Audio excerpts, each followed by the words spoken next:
Let's get into that a little bit because I know in some of the recent posts, and actually a lot of your discussion is around that idea of trust and psychological safety being key pillars of what fosters that happy, healthy workplace. As always, I always like to take a slight step back from this and just kind of ask the question, what is your definition of trust? What is your definition of psychological safety? Like, what are the differences between the two? Great question. That is what I just posted on LinkedIn the other day. What's the difference?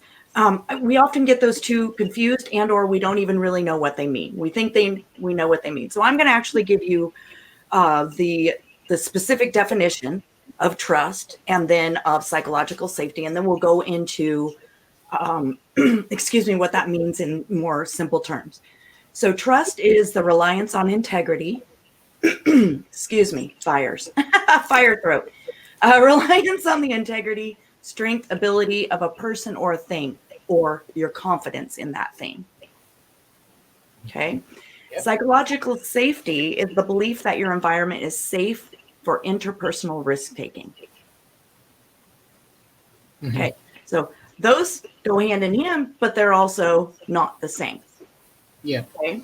I get the initial my initial reaction to that is that trust is from, I guess, as an individual, trust is sort of from within, me out, I trust out, and then psychological safety, as per that definition, is more almost the outside in some ways. Would that be accurate? It is very close. So trust would be, will you give others the benefit of the doubt when you take a risk?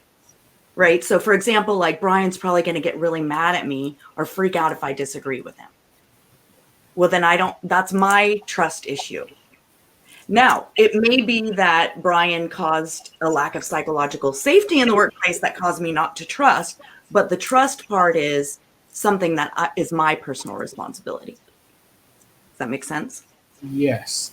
There's almost like I still come to this sort of component of, it's almost like trust is the thing that I give, and psychological safety is the receiving from the other person, is the receiving of that gift, and whether or not I trust you enough to give me my gift of trust, so to speak. Mm-hmm. Mm-hmm.